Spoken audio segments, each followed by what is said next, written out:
Hello students.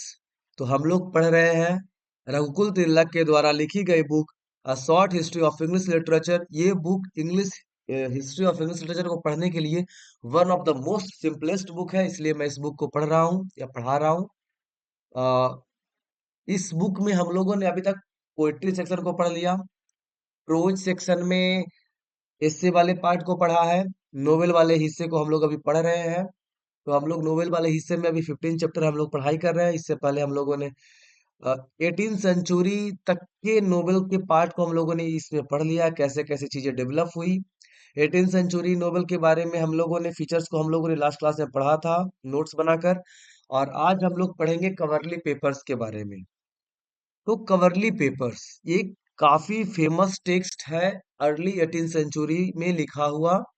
Edison और steel की जोड़ी ने तो एडिशन और steel periodicals, more specifically the Coverley papers, have a place of great importance in the history of English novel।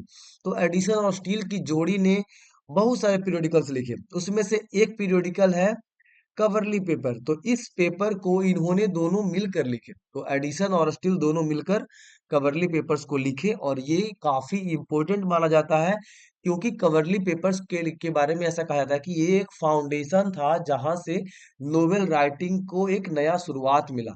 ये काफी इंपॉर्टेंट ये प्लेस ऑक्युपाई करता है in the history of English novel. तो इंग्लिश नोवेल के लिखे जाने के इतिहास में कवरली पेपर्स का बहुत बड़ा योगदान है। ऑल्दो ये एक प्रॉपर नोवेल नहीं है, बट इनके बहुत सारे जो फीचर्स हैं वो नोवेल लिखे जाने के पहले वाले जो एक कहते हैं ना कि बड़े स्टेप्स के रूप में ये है।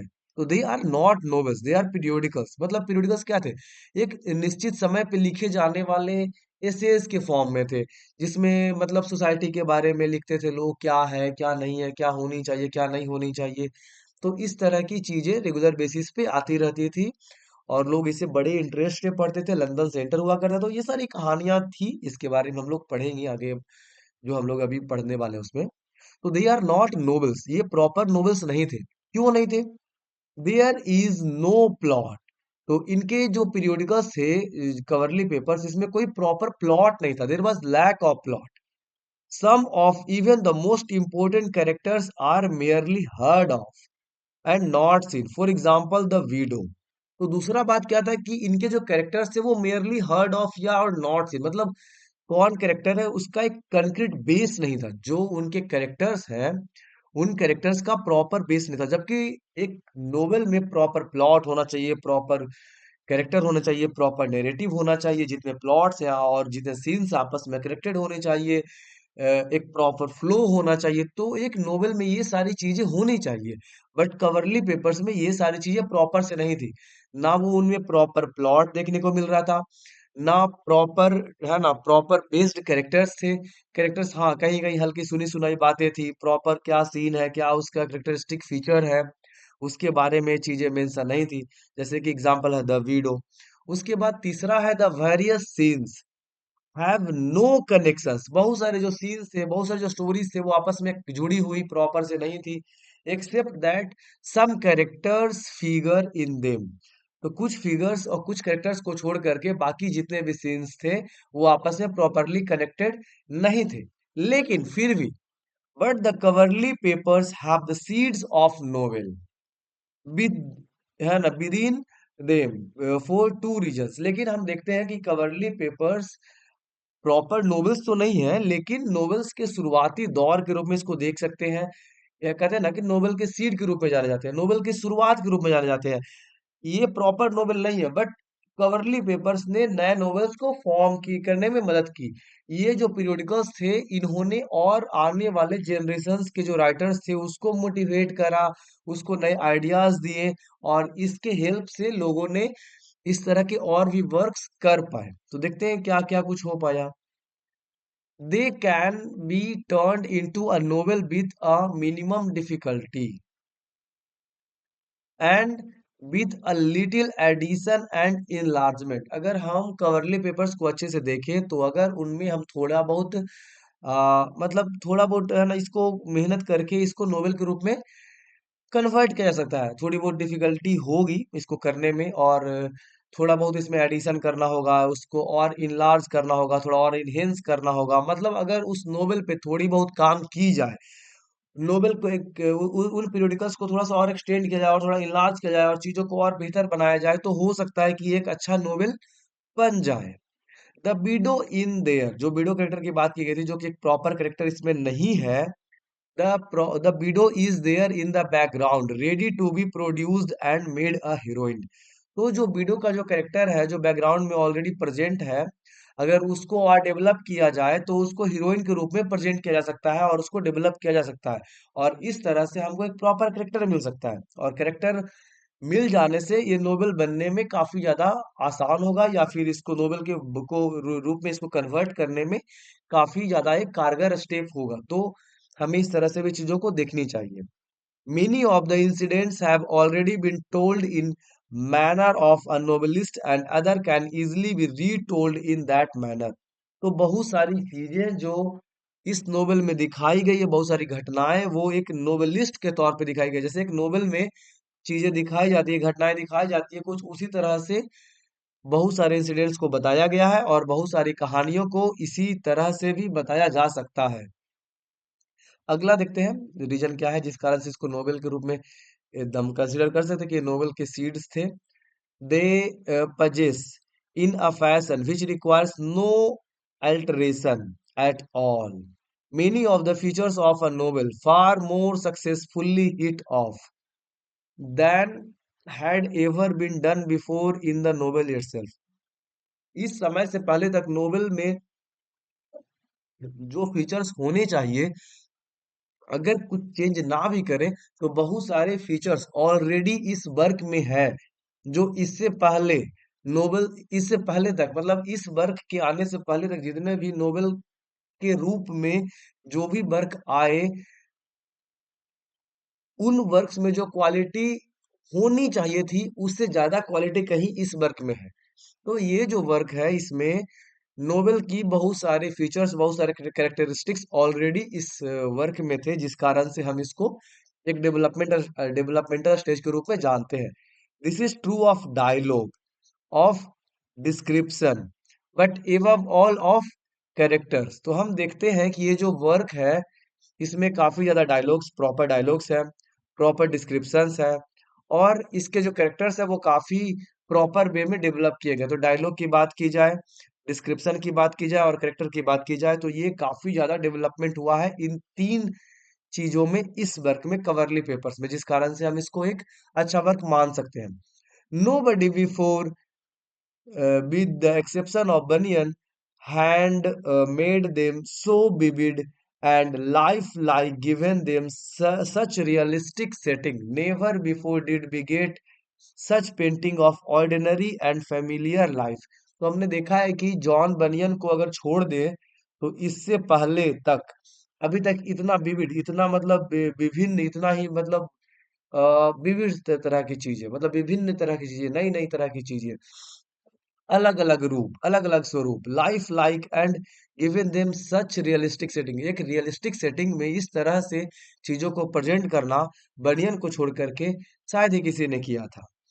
Never before did it an ordinary, और जो सिंपल कॉमन लाइफ है उसको इतने बेहतर तरीके से दिखाना, पेंट करना, this was also an exception. तो इन चीजों को लेकर के हम देखते हैं कि जो कवरली पेपर्स है वो एक काफी इंपॉर्टेंट प्लेस रखता है नॉवेल्स के शुरुआत के रूप में। अब हम कुछ शॉर्ट नोट्स देख लेते हैं अबाउट कवरली पेपर्स। तो Coverley papers representation of 18th century life, 18th century life को बहुत ही अच्छे तरीके से ये कवरली पेपर्स रिप्रेजेंट करते हैं। Joseph Addison and Richard Steele के द्वारा लिखे गया Coverley papers reflects the life and manner of 18th century England both in city and countryside. तो कवरली पेपर 18 सेंचुरी इंग्लैंड के लाइफ और मैनर, क्या जिंदगी थी और किस तरह से लोग जीते थे, क्या रहने का ढंग था, क्या उनके मैनर्स थे, क्या उनके तौर तरीके थे, शहर और गांव दोनों ही जगह में, in the early 18th century, उस लाइफ को दिखाता है Coverley papers. Even basically the 18th century we can see. So character of Sir Roger का कैरेक्टर इस वर्क में काफी फेमस है। Sir Roger a country esquire exemplifies rural England. तो ये कंट्री एस्क्वायर है, गांव में रहने वाला एस्क्वायर है। एस्क्वायर काफी फेमस एक पर्सनालिटी, काफी ऊंचे ओहदे का एक आदमी है, जो कि किंग से बहुत ज्यादा जुड़ा हुआ होता है, किंग के काफी क्लोज होता है। तो सर रोजर रूरल इंग्लैंड को एग्जाम्प्लीफाई करते हैं, रूरल इंग्लैंड के सीन को दिखाते हैं, उसको क्या सीन था उसके बारे में हम नोवेल के जरिए, इस कैरेक्टर के जरिए हम जानते हैं। He shares a close fatherly relation with his servants who are loyal and long serving. However, he maintains class distinction by not giving them his used belongings, reflecting the era's class conflict. वो दिखाता है वो किस तरह से अपने servants के साथ एक क्लोज फादरली रिलेशन रखता है, और वो उन सर्वेंट्स जो उसके लिए काफी लॉयल हैं और काफी लंबे समय तक उसकी सेवा करते आ रहे हैं। लेकिन इतना कुछ होने के बावजूद भी वो अपने सर्वेंट से एक क्लास डिस्टिंक्शन मेंटेन करता है, वो एक हायरार्की मेंटेन करता है। वो कैसे मेंटेन करता है? वो अपनी यूज की हुई चीजों को उन्हें इस्तेमाल करने नहीं देता है, जिससे दिखता है कि लोग क्लास कॉन्सियसनेस को लेकर काफी जो है कॉन्सियस है, क्लास कॉन्सियसनेस को वो कंसीडर करते हैं। एक और पॉइंट है the age of reason, this was the age of reason. 18th century, known as Age of Reason, saw a shift toward scientific thinking. Sir Roger embodies this rationality. तो 18th century को as of reason के रूप से भी जाना जाता है। हम देखते हैं कि किस तरह से 18th सेंचुरी में साइंटिफिक थिंकिंग की तरफ लोगों का रुझान हुआ। सर रोजर जो है इस चीज रेशनैलिटी को एम्बॉडीज करते हैं, इस रेशनैलिटी को रिप्रेजेंट करते हैं, और हम देखते हैं कि एग्जाम्पल के थ्रू कि कैसे सर रोजर साइंटिफिक टेम्परामेंट को दिखाते हैं।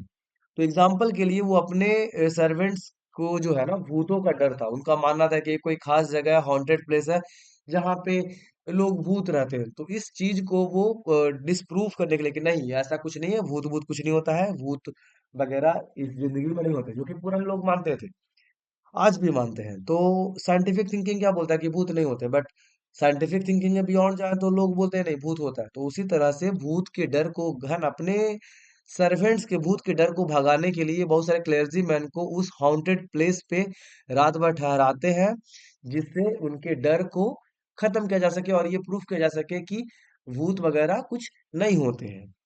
Fourth point, money oriented society. तो 18th सेंचुरी जो इंग्लैंड था वो मनी ओरिएंटेड सोसाइटी था। The people were more concerned about money, money उनके लिए बहुत इंपॉर्टेंट या बहुत ज्यादा मायने रखता था। The society of the time is highly focused on wealth. उस समय की सोसाइटी रुपया पैसा वेल्थ पे काफी ज्यादा फोकस थी। हम देखते हैं कि इससे पहले जो क्लासिकल एज था उस समय भी लोग पैसे के पीछे बहुत ज्यादा पागल थे, बहुत पैसे के पीछे बहुत ज्यादा फोकस्ड थे। महिलाएं मतलब अपने ब्यूटी पे ध्यान देती थी ताकि वो एक ऐसे आदमी से शादी कर सके जो खूब पैसे वाला है। आदमी खूब पैसे कमाता था ताकि वो एक सुंदर और काफी अट्रैक्टिव लड़की से शादी कर सके। तो वेल्थ के पीछे जो एक मतलब दौड़ था वो भी चीजें थी। इंडस्ट्रियल रेवोल्यूशन का सीन था तो उस समय भी लोग काफी मतलब एक कम्पिटिटिव लाइफ जी रहे थे, लोग अच्छी जिंदगी बिताना चाहते थे, और अच्छी जिंदगी बिताने के लिए लोग खूब पैसा कमाना चाहते थे। तो सोसाइटी उस समय पूरी तरह से पैसे पे फोकस्ड था। लोग जितने अमीर थे उससे ज्यादा रिच होने का दिखावा करते थे। Sir Roger criticises this, sir Roger जो है इस बात को क्रिटिसाइज करते हैं कि लोग को ज्यादा दिखावा नहीं करना चाहिए, जो तुम हो वही बने रहो, be the original self of your who you are. तो इस चीज को क्रिटिसाइज करते हैं, emphasizing the importance of living within one's own mean and not being ashamed of poverty। तो उनका मानना था कि जितनी चादर है उतना फैलाओ। तो मतलब सिंपल सी बात है, ये कहावत जो हिंदी में है कि है ना, जितनी तुम्हारी चादर है उतना ही वो फैलाओ, ज्यादा मत करो।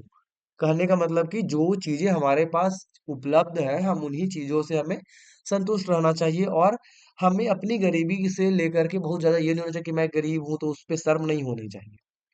पांचवा, London and loss of simplicity.